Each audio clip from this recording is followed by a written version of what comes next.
Hello everybody, I'm Victor Rallo, and by now you know me, and today we're going to travel back in time. We're going to go to Monferrato in Piemonte, the hills of Piemonte, and to a good friend, Fabrizio Iuli, and his wife Summer. And these are truly people that love wine, care about wine, have a passion for wine. Kind of that's what I look for, you know. It's like what you look for in your importing company, Indie Wines, is people that have a passion, that want to put a thumbprint or a fingerprint on their wine, because so often today that fingerprint is lost. And it's so important to find truly Italian wines. And when I first met both of you at Italy in June, I said I have to go there. I had to go there because I felt the need to see really what Barbera was about. And Fabrizio, you call yourself a Barberaista. See? Sì, Tell America what that means. Barberista perché per noi la Barbera è l'uva da cui si è partiti, sono partito io, ma sono partiti i nostri genitori, i nostri nonni. Well, Barbera is the historical roots of the area where they're from. It's what Grandpa did, it's what Great-Grandpa grew, it's what his dad grew. And it's the wine that they drink, that they celebrate, and it's the true wine of the region. Although they grow some other grapes, Barbera is what they're about. It's in their blood. And you know, when I arrived at Iuli, you know, oftentimes, you know, we've been all over Italy. You see Montalcino, or you're in Barolo. There's vineyards everywhere. Every bit of land is covered by vineyards. But here we drove in and we saw forest and we saw Iuli. And it has quite a history because a lot of the wineries went out of business and the forest overgrew the vines that were there. And today in that specific area, Iuli is really one of the only wineries that are close by. I mean, you have, you know, in a close proximity, because in Barolo, in a little vineyard, there could be 10 or 12 producers. Here, it's Iuli. And I need Fabrizio to explain why in your little town, which is in the Monferrato Hills, what's the name of the town? Montaldo. And there, it's very important, the history and the climate and what happened there. Yeah. So tell us a little bit about why Iuli is the only producer right where you are. Hai capito se la domanda? Sì, ho capito. Ma perché in realtà da noi adesso ci sono le foreste, ma le foreste ci sono perché dopo 3 annati, peccato. So in the late 60s and early 70s, there were 3 years of consecutive hail.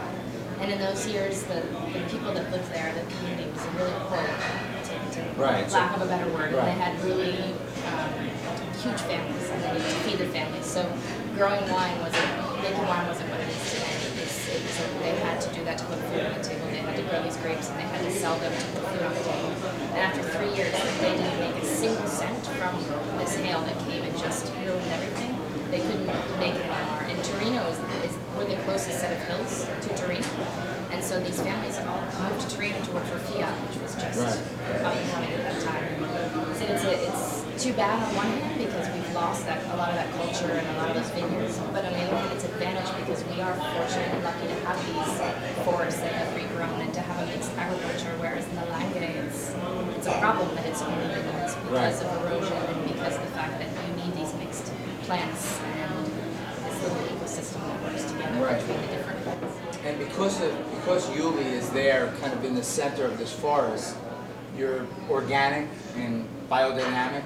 Because you have no neighbors, you have a forest, so the land has always been grown in the vineyards without chemicals, without, you know, with minimum sulfites when you're making the wine, to produce wine that, even though I don't know if the label says certified organic or biodynamic. Literally it does, but in the US we have different set of rules. And it costs a few dollars more per bottle to put the stamp on it. So to know that, and that when people drink this wine, they're drinking the passion of your father and your grandfather, and a true vintner, a true winemaker that makes wine that's organic and biodynamic. And I mean, we'll taste the wines and they're absolutely delicious. And you know what? They're quite different from many Barberas that we drink that are very international. And I said before when we started, because they're truly Italian, they have the thumbprint of what Barbera is supposed to be, or what it was. Yes. And I mean, I think the wines are historical to me. you know, and I think they're absolutely outstanding. And I want to talk a little bit, just briefly, about the vineyard that we were. Summer and I walked, you took the car, and we walked up to the vineyard. 70-year-old vines with no chemicals in the middle of the forest. And it was absolutely beautiful. Yes. This vineyard is l'ha piantato mio nonno, ce l'ha lavorato mio padre, adesso c'è lui. It was a vineyard that his grandfather planted, that his father worked, that he works now. It was a vineyard that just made him decide to become a winemaker. And it's also the vineyard that inspired me to start a new winery. So for us, it's equally very important vineyard and wine. And when we walk through those vineyards, you almost feel something through your feet. It's a special place. And you look at these old vines, and a vine maybe has one cluster of grapes, or maybe two, and some have none. And today, you know, there's so much issue with green harvest and cutting back grapes to produce great wine. Here, the age of the vines naturally evolved to make this super concentrated grapes. These beautiful clusters, one or two per vine, with a very low yield to produce beautiful Barbera.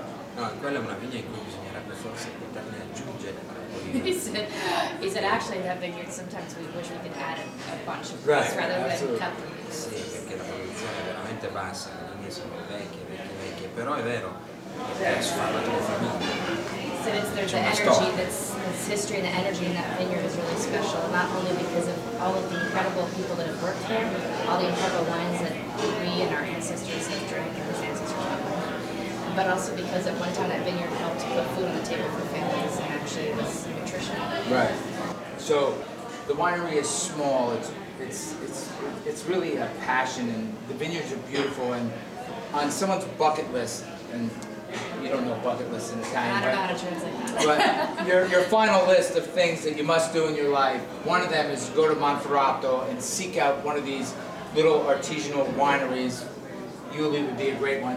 And go there and have a glass of wine and see what happens there, because I think that is Italy rediscovered, and that's the passion of the past that we often lose, and that's something that, you know, I love to bring to America, and I'm glad you guys are here with me today.